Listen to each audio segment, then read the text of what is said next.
Hi friends, ఎలా ఉన్నారు? కొంచెం గ్యాప్ వచ్చింది కదా. సో చూడండి ఫ్రెండ్స్, స్టాక్ మార్కెట్ మనం ఊహించినట్లే బోటమ్ అవుట్ అయ్యింది.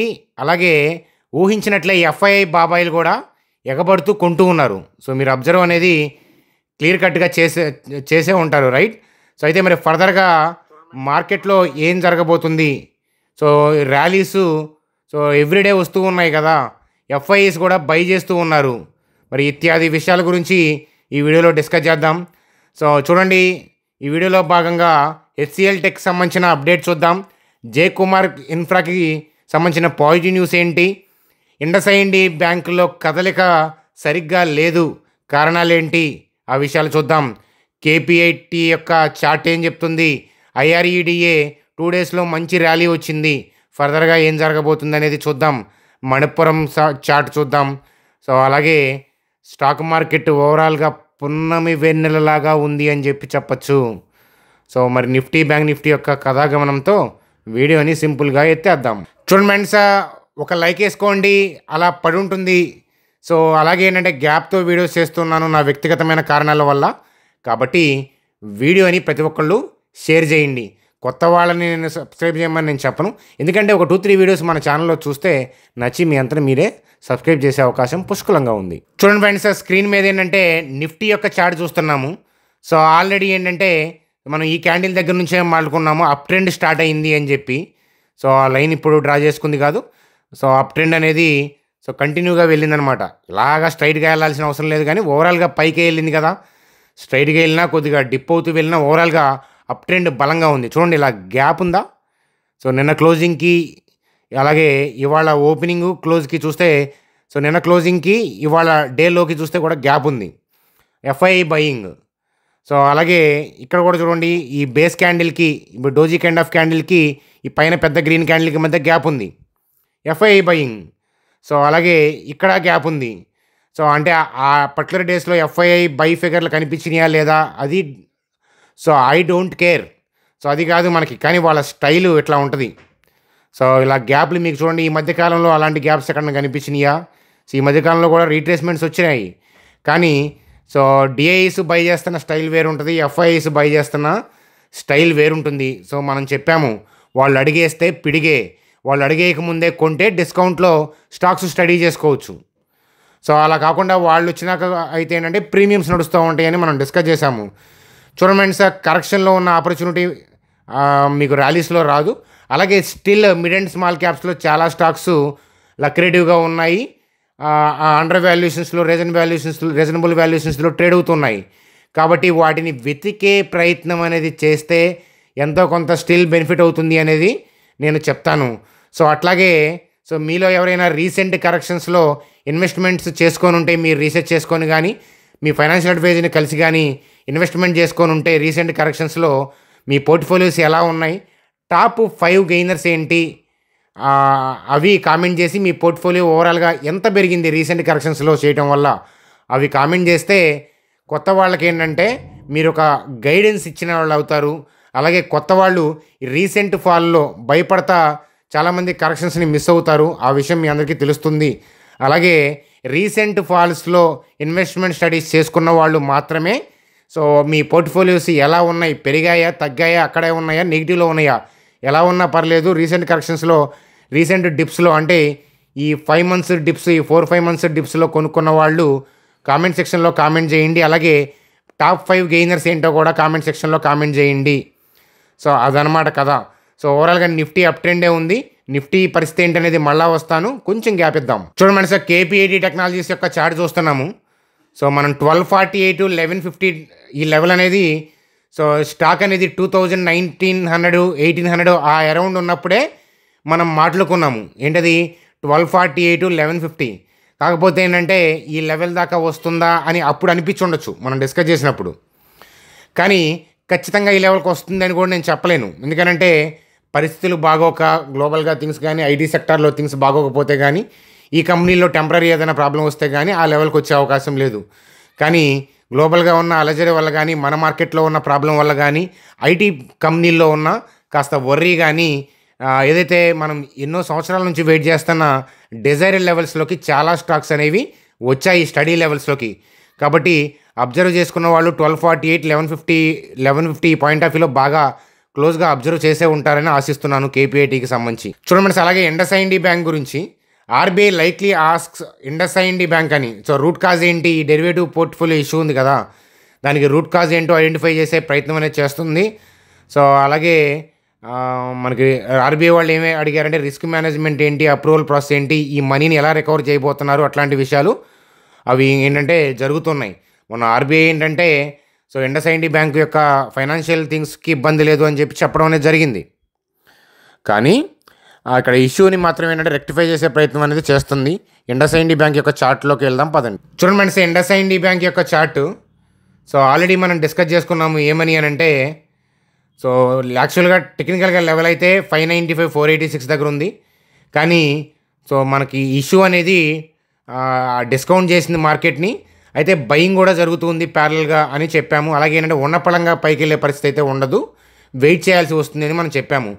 ఈ 595, 485కి వస్తే మాత్రం స్ట్రాంగ్ బయింగ్ వస్తుంది. కానీ ఖచ్చితంగా అక్కడికి వస్తుందని చెప్పలేని పరిస్థితి. ఎందుకంటే ఇష్యూ అలాంటిది. ఇష్యూ అలా ఉంటుంది అన్నప్పుడు సేమ్ థింగ్ టెంపరీ ఇష్యూయే. ఇక్కడికి వచ్చినా అది భవిష్యత్తులో మంచిగానే స్టాక్ పైకి వెళ్ళే అవకాశాలు ఉన్నాయి, ఇక్కడికి రాకుండా కూడా వెళ్ళే అవకాశాలు ఉన్నాయి. కానీ ఇక్కడికి వస్తే బాగుండనేది నాకు కూడా ఆశ ఉందన్నమాట. ఇక్కడ నేను కొంత క్లోజ్గా స్టడీ చేస్తున్నాను, అలాగే కింద లెవెల్ కోసం కొంత వెయిట్ చేస్తూ కూడా ఉన్నానన్నమాట. చూద్దాం ఏం జరుగుతుందో ఇండస్ఇండ్ బ్యాంక్కి. చూడండి ఫ్రెండ్స్, మీలో ఎవరికైనా డిమాట్ అకౌంట్, ట్రేడింగ్ అకౌంట్ లేకపోతే మీకు కానీ ఫ్రెండ్స్ కానీ ఫ్యామిలీ మెంబర్స్ కానీ లేకపోతే మన ఛానల్ కింద డిస్క్రిప్షన్లో లింక్ ఇచ్చాను, ఆ లింక్ క్లిక్ చేసి అకౌంట్ క్రియేట్ చేసుకోండి. ఆ ఐడి క్రియేట్ అయిన తర్వాత మీ ఐడిని మా టీం నెంబర్కి వాట్సాప్ చేయండి అని చెప్పి చెప్తాను. సో మిమ్మల్ని అండ్ మీకు ఏదైనా వెబినార్లు అట్లాంటివి ఉంటే ఇన్ఫామ్ చేస్తాం అనమాట, అంతే, అంతకంటే ఏం లేదు. చూడండి అలాగే జయకుమార్ ఇన్ఫ్రాకి సంబంధించి వాళ్ళకి ఆర్డర్ వర్త్ 1000 crores అరౌండ్ వచ్చిందనమాట. సో సూపర్ కదా. జయకుమార్ ఇన్ఫ్రా మీ అందరికీ గుర్తు ఉంటుంది. 170 ఆ పాయింట్ ఆఫ్ వ్యూలో, 180, 221 ఆ పాయింట్ ఆఫ్ వ్యూలో మనం మాట్లాడుకున్నాము. సో జయకుమార్ ఇన్ఫ్రా ఎంత బాగా ఎదిగిపోయిందో చూశారు. అంటే బిజినెస్ పాయింట్ ఆఫ్ వ్యూలో, రెవెన్యూ పాయింట్ ఆఫ్ వ్యూలో ఎదిగితే ప్రైస్ ఆటోమేటిక్గా పెరుగుతుంది. చూడండి అలాగే సిఎల్ఎస్ఏ వాళ్ళు హెచ్సిఎల్ టెక్నాలజీస్ని అవుట్ పర్ఫార్మ్ అని చెప్పారు హోల్డ్ నుంచి. టార్గెట్ ప్రైస్ అనేది ఆ టార్గెట్ ప్రైస్ అనేది ఏంటంటే టార్గెట్ ప్రైస్ అంటే 1811 versus 1882, 16% upside from the current level అనమాట. సో అలాగే HCL tech has been one of the fastest growing IT అని చెప్తున్నారు ఫైనాన్షియల్ 24-25కి సంబంధించి. Highest CC growth among peers అని చెప్పి ఈవెన్ ఇన్ ఫైనాన్షియల్ 26 అని చెప్తున్నారు. ఓవరాల్గా వాల్యుయేషన్స్ అవన్నీ చూసి వాళ్ళు ఇస్తున్న టార్గెట్ ప్రైస్ సో ఇదిగా చెప్పచ్చు, అప్గ్రేడ్ చేశారనేది ఒకసారి చూడండి. అలాగే ఇక్కడ ఇన్వెస్ట్మెంట్ గురించి రామ్దేవ్ అగర్వాల్ తెలుసు కదా, Motilal Oswal co-founder and chairman. So అలాగే వారన్ బఫెట్ గారి కన్నా కూడా ఎక్కువ సిఏజిఆర్ జనరేట్ చేశారు తిను. అర్థమవుతుందా? One of the ace investor మన కంట్రీలో, మీ అందరికీ తెలిసిందే కదా. తన కామెంట్స్ చూడండి. India will remain to be a most crowded market in terms of both companies and investors.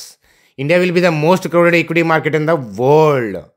So చూడండి అలాగే ఇక్కడ చూడండి, even in the US market investors are sitting on a lot of cash and want to diversify అని చెప్తున్నారు.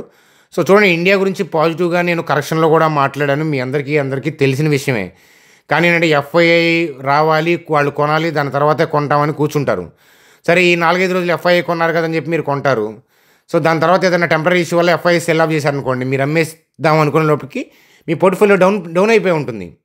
So FII కాదు, ఏంటంటే economic issues చూడాలి, macro economics చూడాలి.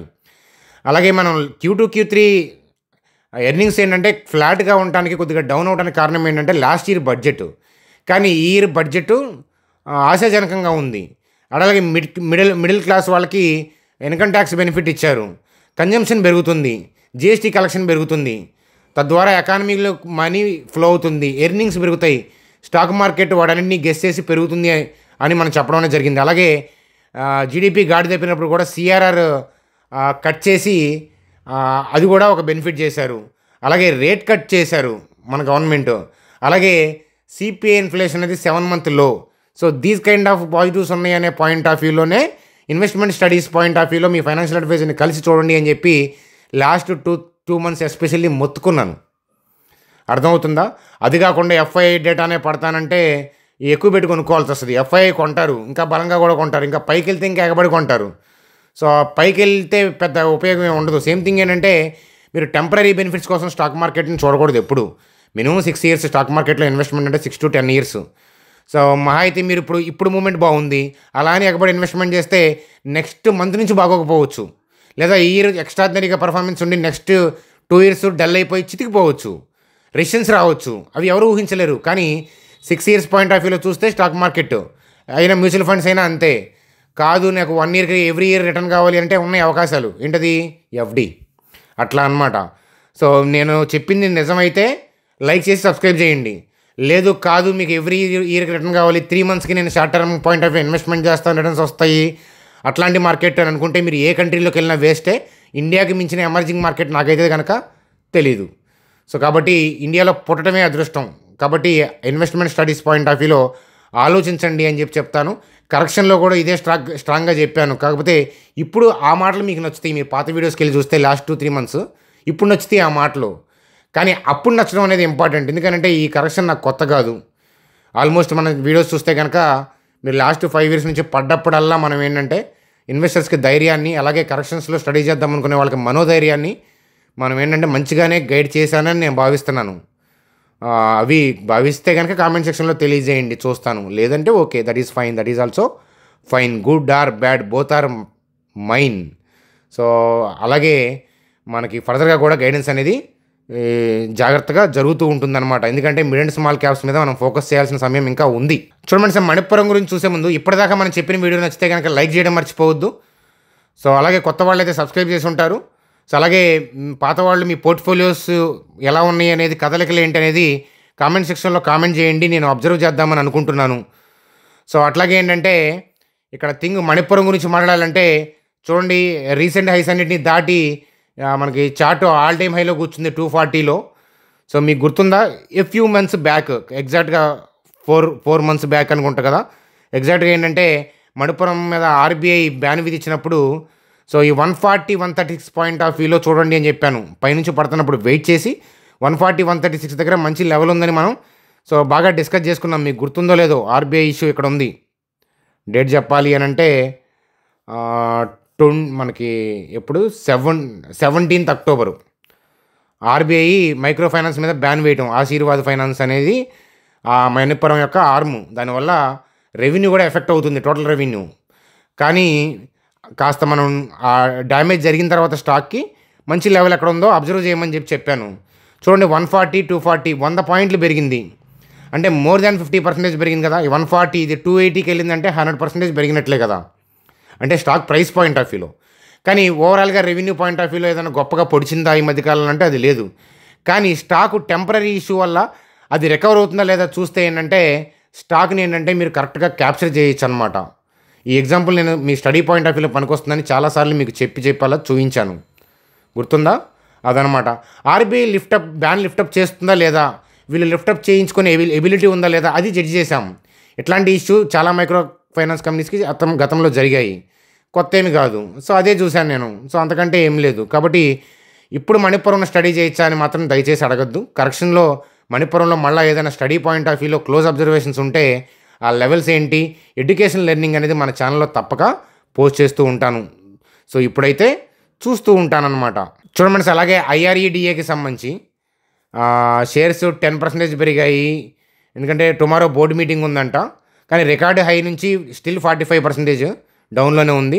లాస్ట్ 2 సెషన్స్ చూస్తే కనుక మంచిగా ర్యాలీ అయి కనపడతా ఉంది.